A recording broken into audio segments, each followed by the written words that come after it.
ఇప్పుడు నేను ఈ వీడియోలో చెప్పే విషయాలు చూస్తే ఖచ్చితంగా మావోయిస్ట్ పార్టీ చాలా కష్టాల్లో పడిపోయినట్టుగా కనబడుతుంది. అంటే చాలా చిక్కుల్లో పడిపోయినట్టుగా కనబడుతోంది. అమిత్ షా మార్చి 31 వరకు డెడ్లైన్ విధించాడు, కానీ ఆ లోపే మావోయిస్ట్ పార్టీ పరిస్థితి ఏమిటి అంటే ఆలోగానే మావోయిస్ట్ పార్టీ పూర్తిగా తుడిచిపెట్టుకొని పోయే అవకాశం ఉందా అనే అనుమానాలు కలుగుతున్నాయి. ఎందుకు ఈ మాట చెప్తున్నానంటే ఈ మధ్యకాలంలో లొంగిపోయిన పలువురు మావోయిస్ట్ పార్టీకి సంబంధించిన సీనియర్ నాయకులు, అగ్రనాయకుల నుంచి చాలా విషయాలను పోలీసు అధికారులు రాబట్టారు, ఇంటెలిజెన్స్ అధికారులు రాబట్టారు. సో దాంట్లో ర్యాండమ్గా ఉన్న ఇన్ఫర్మేషన్ ఏంటంటే, అంటే ఈ లొంగిపోయిన మావోయిస్టులు చెప్పిన విషయం ఏంటంటే, తమ పార్టీకి సంబంధించిన పలువురు సీనియర్ నాయకులు వాళ్ళు ఎన్కౌంటర్ కావడానికి ముందు వాళ్ళ దగ్గర ఉన్న పరికరాలు ఏవైతే ఉంటాయో అవి హ్యాక్ అయినట్టుగా, అవి బగ్గింగ్ అయినట్టుగా తమకు ఆ తర్వాత తెలిసినట్లుగా వాళ్ళు చెప్పారు, పోలీసులకు చెప్పారు. అంటే ఇక్కడ వాళ్ళు చెప్పిన విషయాలు ఏంటంటే, అంటే ఇది పోలీసులు ఇంటెలిజెన్స్ వర్గాలు చెబుతున్న కథనం ప్రకారం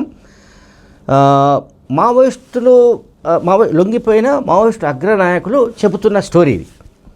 మావోయిస్టు పార్టీకి సంబంధించిన క్యాడర్ అంటే నాయకులు కానీ క్యాడర్ కానీ వాడుతున్న ఏవైతే వైర్లెస్ సెట్లు కానీ, లేకపోతే వాకీటాకీలు, ఎలక్ట్రానిక్ అండ్ కమ్యూనికేషన్ పరికరాలు, వీటన్నిటిలో కూడా ఇంటెలిజెన్స్ వర్గాలు అంటే సెంట్రల్ ఇంటెలిజెన్స్ వర్గాలు లేదా ఆయా రాష్ట్రాలకు సంబంధించిన నిఘా వర్గాలు వాటిలో రహస్యంగా ట్రాకర్స్ అమర్చినట్టుగా వీళ్ళు కనుక్కున్నారు. ఎవరు మావోయిస్టులు ఆలస్యంగా కనుక్కున్నారు. ఇది అమర్చినట్టు ఆయా ఎలక్ట్రానిక్ అండ్ కమ్యూనికేషన్స్ వాటిలో. అండ్ ఈ మావోయిస్టు పార్టీ కూడా డ్రోన్లను పరీక్షించింది. అంటే డ్రోన్స్ వార్ చేయాలనుకుంది, డ్రోన్లతో వార్ చేయాలని కూడా పార్టీ ఒక దశలో నిర్ణయించుకుంది. ఈ మేరకు డ్రోన్లను తెప్పించుకుంది. వీటిని దక్షిణ బస్తర్లో టెస్ట్ చేశారు. ఈ టెస్ట్ చేసినప్పుడు ఏంటంటే మిలిటరీ ఇంటెలిజెన్స్ వింగ్కు అధిపతిగా పనిచేసిన ఈ మధ్యన లొంగిపోయిన మావోయిస్ట్ పార్టీ అగ్రనాయకుడు తక్కెలపల్లి వాసుదేవ్ అలియాస్ ఆషన్న, అట్లాగే నవంబర్ 18న ఏపీలో మారేడుమిల్లి ప్రాంతంలో ఎన్కౌంటర్లో చనిపోయిన హిడ్మా, వీళ్ళిద్దరు కలిసి డ్రోన్లను పరీక్షించారు. అంటే ఎట్లా పనిచేస్తున్నాయి ఏంటి అని. ఈ డ్రోన్లకు సంబంధించిన ట్రయల్ రన్ను సౌత్ బస్తలో నిర్వహించారు, దక్షిణ బస్తలో నిర్వహించారు. అండ్ దండకారణ్య అంటే DKZC అంటున్నాం మనం, దండకారణ్య స్పెషల్ జోనల్ కమిటీ ఆధ్వర్యంలో ఈ ట్రయల్ రన్ కూడా నడిచింది. అంటే ఈ ట్రయల్ రన్ కనుక సక్సెస్ అయితే పెద్ద ఎత్తున డ్రోన్ల ద్వారా కూడా వార్ చేయొచ్చని వాళ్ళు అనుకున్నారు. కానీ దీనికి సంబంధించి పెద్ద ఎత్తున ఇంకా మెటీరియల్ కావాల్సి ఉంది. ఆ మెటీరియల్ను వాళ్ళు సమకూర్చుకోలేకపోయారు. ఒకటి పోలీసుల వైపు నుంచి పెరిగిన నిర్బంధం, చుట్టుముట్టిన సాయుధ భద్రతా బలగాలు, వీటన్నిటి నేపథ్యంలో వీళ్లకు సరఫరా వ్యవస్థ దెబ్బతిన్నది బాగా. అంటే వెలుపల నుంచి సరఫరా కావాలి, ఎనీ మెటీరియల్, పరికరాలు కావచ్చు, డబ్బు కావచ్చు, ఔషధాలు కావచ్చు, ఇవన్నీ కూడా బయట నుంచి రావాల్సిందే. సో అడవుల్లో వాళ్ళేమీ తయారు చేసుకోలేరు, డబ్బు తయారు చేసుకోలేరు, లేకపోతే ఇంకొక మెడిసిన్స్ తయారు చేసుకోలేరు, ఇవన్నీ కూడా బయట నుంచి రావాలి. సో ఎలక్ట్రానిక్ కమ్యూనికేషన్ సంబంధించిన పరికరాలు, ఈ డ్రోన్స్కు సంబంధించిన పరికరాలు, ఇవి పెద్ద ఎత్తున సమకూర్చుకోలేకపోయిన కారణంగా దానికి సంబంధించిన అవి అంటే ఆ కార్యక్రమం నిలిచిపోయినట్టుగా లొంగిపోయిన మావోయిస్ట్ పార్టీ అగ్రనాయకులు పోలీసుల విచారణలో తెలియజేశారు. అండ్ ఇప్పుడు ప్రస్తుతం బస్తర్లో, అంటే ఇప్పుడు సౌత్ బస్తర్ అనేది చెప్తున్నాము, అబూజ్మడ్ కావచ్చు, మరికొన్ని ప్రాంతాల్లో కూడా నగదు సంబంధించి డబ్బు ఉంచిన డంపుల గురించి కూడా పోలీసులు ఆరాధించారు. కానీ అటువంటివి ఏమీ లేవని మావోయిస్ట్ పార్టీ అగ్రనేతలు చెప్పారు. వాటిని ఆల్రెడీ డిస్పోజ్ చేశారనో సంథింగ్, అవి ప్రస్తుతానికి లేవని చెప్పారు. అండ్ ఇంప్రొవైజ్డ్ ఎలక్ట్రానిక్ డివైజెస్ అంటాం, IED అంటున్నాం. అంటే టెక్నాలజీ పరంగా సాంకేతికంగా ఇవి చాలా అధునాతన ఎక్స్ప్లోజివ్స్ అనమాట, అధునాతన పేలుడు పదార్థాలని మనం IED అంటున్నాం. సో IED సంబంధించిన డివైజెస్ ఇంకా ఎక్కడైనా ఉన్నాయా అనే దానికి సంబంధించి కూడా పోలీసులు ఆరాధిస్తున్నారు. ఆ ప్రాంతాల్లో పర్టికులర్గా అంటే మావోయిస్టులకు కంచుకోటగా ప్రచారంలో ఉన్న అబూజ్మడ్ ప్రాంతాల్లో ప్రస్తుతం నగదుకు సంబంధించిన డంపులు కానీ, IEDకి సంబంధించిన ఏమైనా అంటే మందుగుండు సామాగ్రి లేకపోతే ఐఈడీకి సంబంధించిన గోడౌన్స్ ఇటువంటి ఏమీ లేవని పోలీసు అధికారులకు తెలిసింది. వాళ్ళకి ఆ సమాచారం మాజీ మావోయిస్టులే చెప్పారు. అండ్ అట్లాగే మావోయిస్ట్ పార్టీకి సంబంధించిన మావోయిస్ట్ పార్టీ అంటే రహస్య విప్లవ పార్టీ.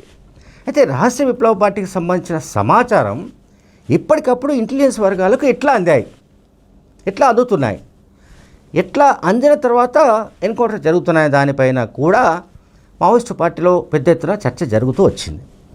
ఈ నేపథ్యంలో ఒక టీం సపరేట్గా పనిచేసింది. ఇది DKSZC అని అంటున్నాం కదా, దండకారణ్య స్పెషల్ జోనల్ కమిటీకి సంబంధించిన ఒక టెక్నికల్ టీం. ఆ టెక్నికల్ టీంలో శేఖర్ అనే వ్యక్తి ఎక్స్పర్ట్ దీంట్లో.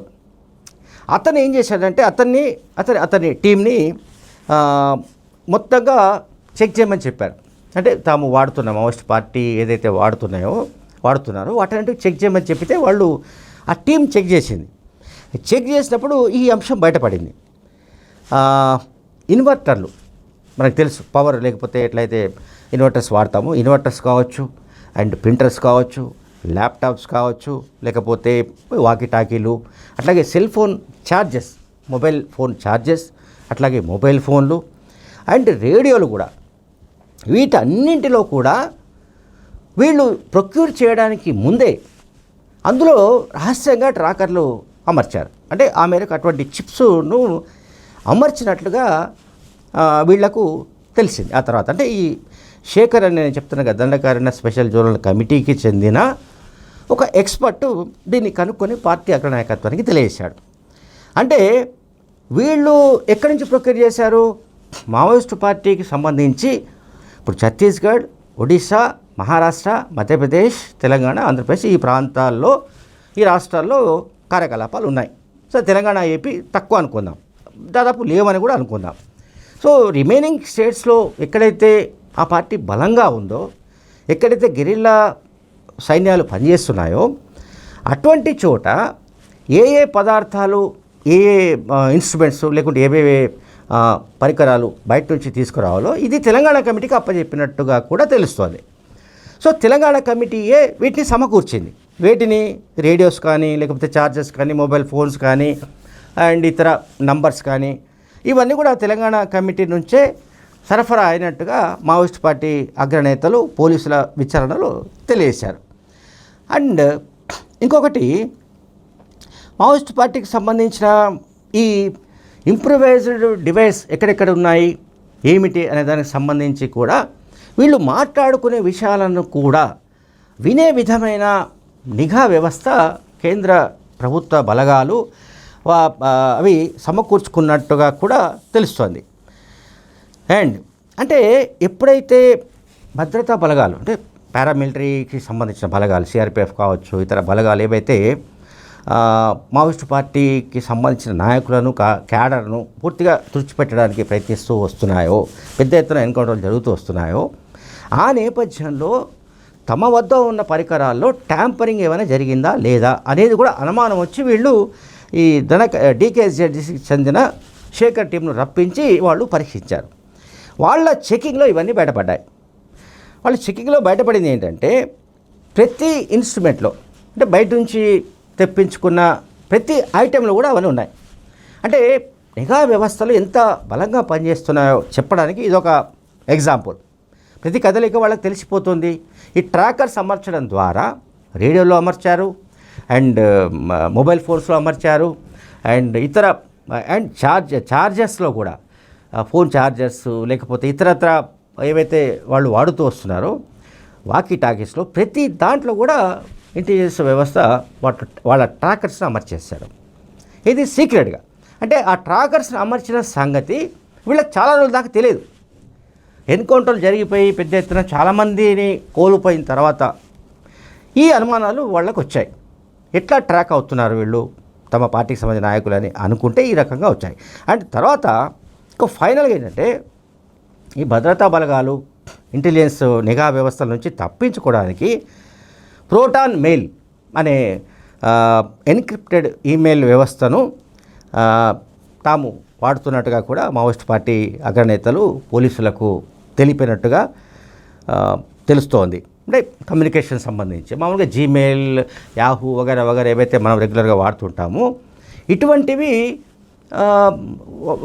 వాళ్ళకు కూడా సమాచారం అందే అవకాశం ఉన్నట్టుగా అర్థమైన కారణంగా ప్రోటాన్ మెయిల్ అనే దాన్ని ఈ ఈమెయిల్ని తమ సేవలకు ఉపయోగించుకుంటున్నట్టుగా కూడా మావోయిస్ట్ పార్టీ అగ్రనాయకులు తెలిపారు. Thank you very much.